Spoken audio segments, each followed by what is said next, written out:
Selamat pagi, selamat siang, selamat sore, dan selamat malam teman-teman.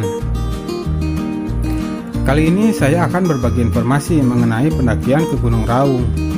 Apa saja yang harus dipersiapkan dan berapa biaya yang harus dikeluarkan. Semuanya akan saya bahas dalam video kali ini.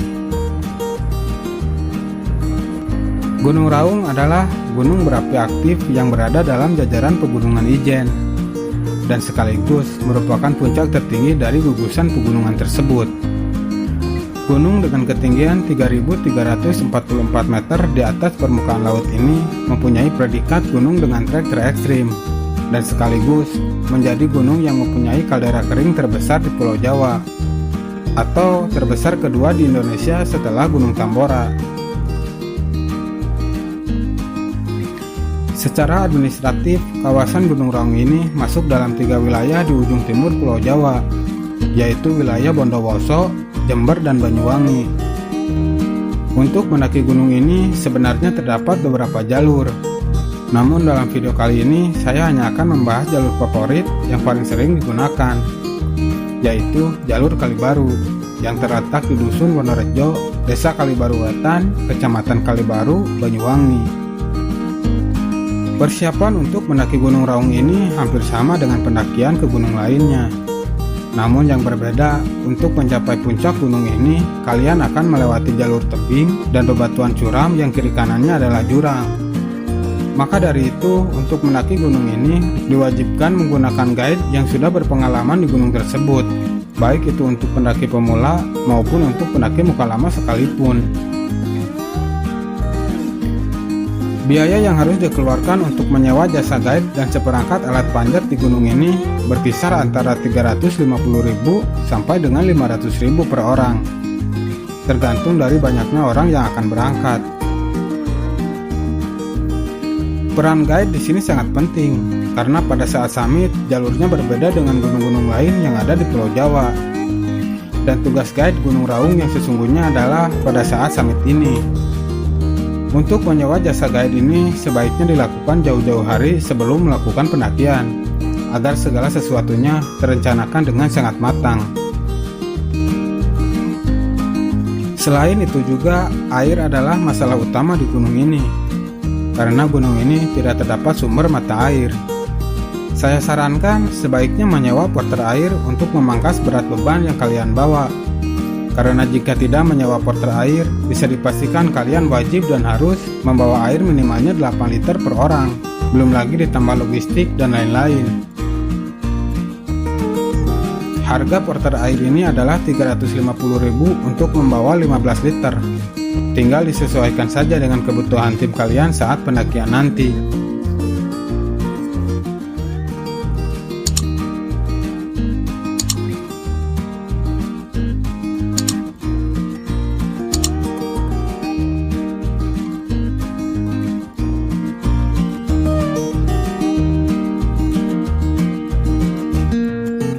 Kendaraan umum untuk menuju Kalibaru sangatlah gampang. Jika dari Jakarta dan Bandung atau sekitarnya bisa menggunakan kereta api, menggunakan bis, dan juga menggunakan pesawat. Tapi jika ingin menghemat biaya, maka saya sarankan untuk memakai kereta api. Dari Jakarta atau Bandung, kalian bisa menuju Jogja, Surabaya, atau Kota Malang terlebih dahulu untuk transit sebelum kembali melakukan perjalanan ke Kalibaru. Karena dari Jakarta dan Bandung tidak ada kereta yang langsung menuju Kalibaru. Saya pribadi dari Bandung biasa transit di Surabaya, memakai kereta Pasundan dengan harga 170.000. Kemudian lanjut dengan kereta Probowangi dengan harga 56.000 untuk sampai di Kalibaru. Saya memilih kereta Pasundan dan Probowangi ini karena jadwal kedua kereta tersebutlah yang cocok. Hanya selisih beberapa jam saja setelah sampai di Surabaya. Namun saat kondisi new normal seperti ini, kereta Pasundan jarang beroperasi. Alternatif lainnya adalah menggunakan kereta Malabar dengan harga terendah 150.000 menuju stasiun Yogyakarta. Dari stasiun Yogyakarta bisa menggunakan ojek online atau menggunakan kereta lokal Pramex menuju stasiun Lempuyangan. Dan dari Lempuyangan lanjut menggunakan kereta Sri Tanjung dengan tarif 94.000 untuk sampai ke Kalibaru. Dari Kalibaru, perjalanan dilanjutkan dengan menggunakan jasa ojek untuk sampai di basecamp pendakian. Tarifnya adalah 35.000 dengan durasi perjalanan kurang lebih sekitar 30 menit. Tidak perlu repot-repot karena para ojek itu sudah standby di depan stasiun dan sudah mengerti dengan tugasnya masing-masing. Kalian tinggal menyebutkan nama basecampnya saja sesuai dengan arahan dari guide yang sudah kalian sewa sebelumnya.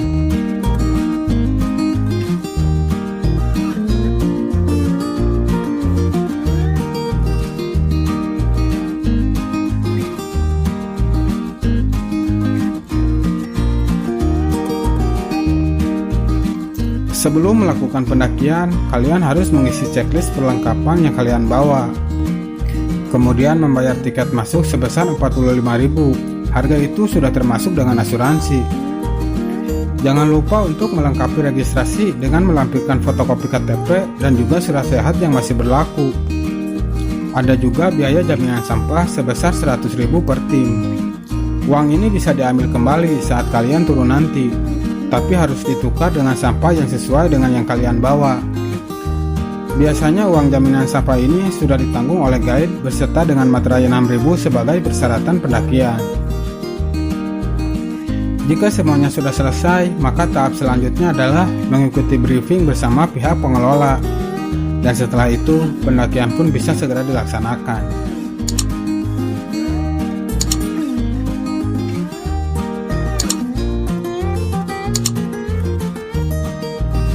Dari basecamp menuju pos 1, kalian akan menggunakan jasa ojek lagi, karena memang sudah lumrahnya seperti itu di Gunung Raung. Tarifnya sendiri adalah 40.000 untuk sekali jalan. Namun jika kondisinya malam, tarifnya akan naik menjadi 50.000. Setelah menempuh perjalanan kurang lebih sekitar 45 menit menggunakan ojek, maka kalian akan sampai di pos 1. Pos 1 ini adalah berupa rumah kayu milik dari keluarga Pak Sunarya. Singgahlah sebentar untuk mencicipi kopi khas Raung buatan Mak Sunarya ini. Gratis kok, tinggal menuangkannya ke dalam gelas. Pendakian pun dimulai. Kalian harus berjalan selama kurang lebih 3-4 jam untuk menuju camp 2. Jalur menuju camp 2 inilah yang jaraknya paling jauh. Treknya landai tapi sangat panjang. Dari camp 2 menuju camp 3, jarak tempuhnya hanya 1 jam saja, dengan trek yang masih terbilang bersahabat. Camp 3 ini juga bisa dipakai untuk mendirikan tenda jika kalian ingin mengambil durasi pendakian 4 hari 3 malam. Selanjutnya dari camp 3 menuju camp 4 memerlukan waktu sekitar 1 jam, dengan trek yang juga masih bersahabat. Di camp 4 ini juga bisa mendirikan tenda. Dan biasanya di sini para pendaki istirahat untuk makan siang nasi bungkus yang mereka bawa dari base camp. Hampir semua pendaki di sini selalu membawa nasi bungkus untuk makan siang, karena bisa lebih menghemat waktu daripada harus memasak, dan juga untuk menghemat air. Selepas camp 4 hingga camp 7, jalur pendakian mulai menanjak senanjak-nanjaknya. Siapkan dengkul kalian dengan baik. Namun jarak antar pos per posnya tidak terlalu jauh. Dari camp 4 menuju camp 5 hanya butuh waktu sekitar 45 menit saja. Maklum habis makan, jadi tenaga masih kencang. Dari camp 5 menuju camp 6 harus ditempuh selama 1 jam. Sedikit lebih lama karena tenaga sudah mulai kendor. Dan dari camp 6 menuju camp 7 sekitar 1,5-2 jam. Karena tenaga memang sudah semakin mengendor. Sebelum sampai di camp 7, kalian akan melewati 2 camp bayangan. Tempat ini bisa menjadi alternatif untuk mendirikan tenda jika dirasa kondisi sudah tidak memungkinkan. Camp 7 ini adalah campsite favorit sebelum melakukan summit attack dini hari nanti. Tempat ini bisa menampung sekitar 30 tenda berkapasitas 4 dengan posisi berbaris memanjang. Total waktu yang dibutuhkan dari pos 1 hingga tiba di camp 7 adalah sekitar kurang lebih 9 jam.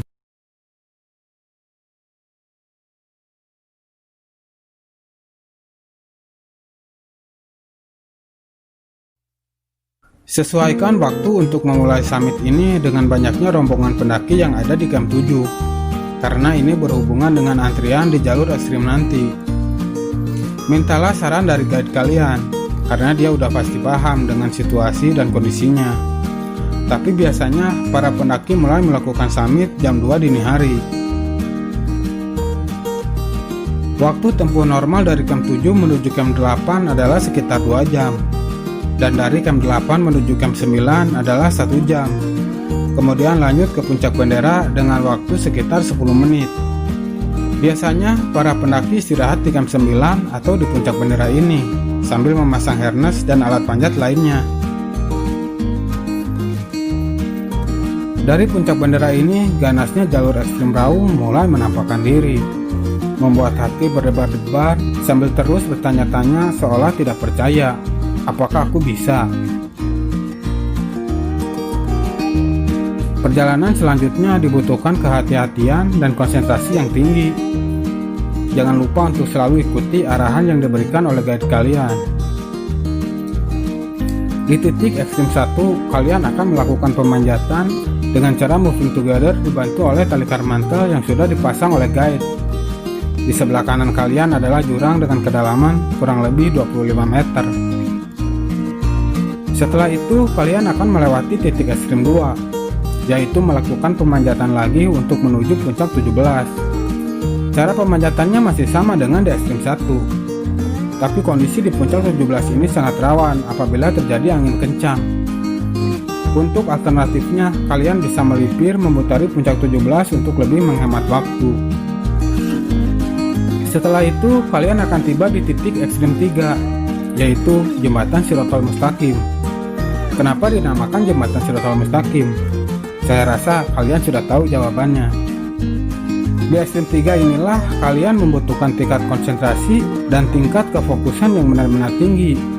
Tetap waspada dan hati-hati, karena di kiri kanan kalian adalah jurang yang sangat dalam.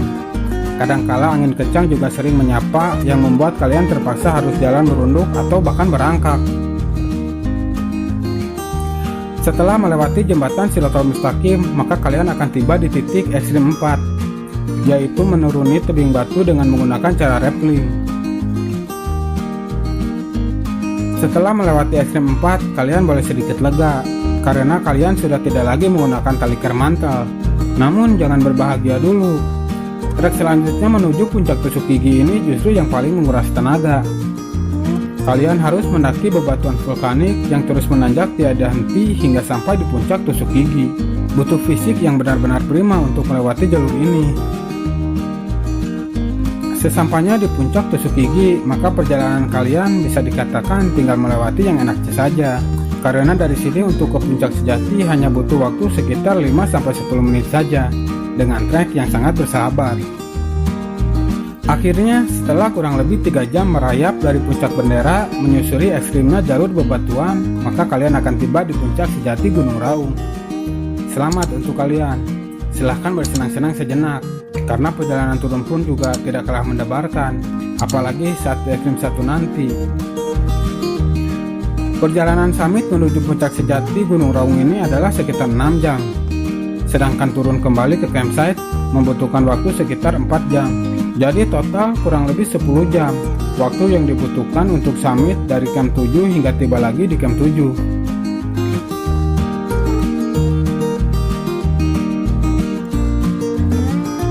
Setelah turun dari puncak, kalian masih harus bermalam lagi di camp 7 ini, agar tenaga kalian tidak terlalu terforsir.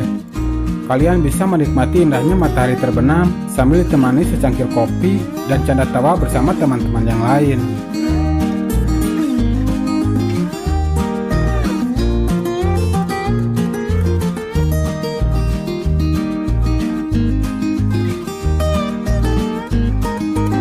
Hari ketiga, perjalanan turun pun dimulai. Tidak butuh waktu lama, perjalanan turun ini terasa sangat singkat. Hanya butuh waktu sekitar 5 jam saja untuk bisa sampai kembali di pos 1, dengan tempo perjalanan yang sangat normal.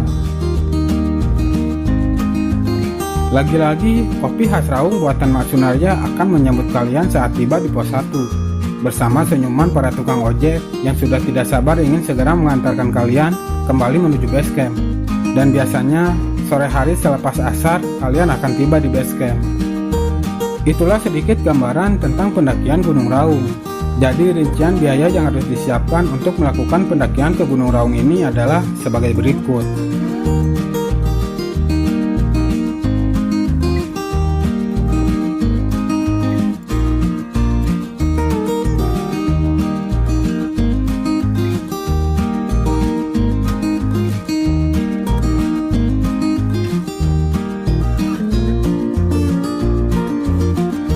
Yang harus diperhatikan saat mendaki Gunung Raung ini adalah masalah air. Kalian harus bisa memanajenya dengan baik dan benar. Nah, itulah teman-teman sedikit gambaran bagi kalian yang ingin mendaki ke Gunung Raung. Saran terakhir dari saya, sebaiknya ikut open trip atau paketan yang sudah disediakan oleh Guide Raung, karena selisihnya pun tidak terlalu jauh. Sebenarnya tidak ada kata mahal, karena sejatinya sebuah pengalaman dan kebahagiaan itu tidak ternilai dengan uang.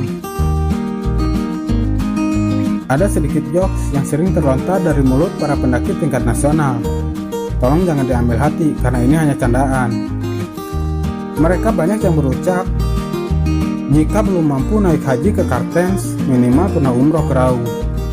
Oke, selamat mencoba.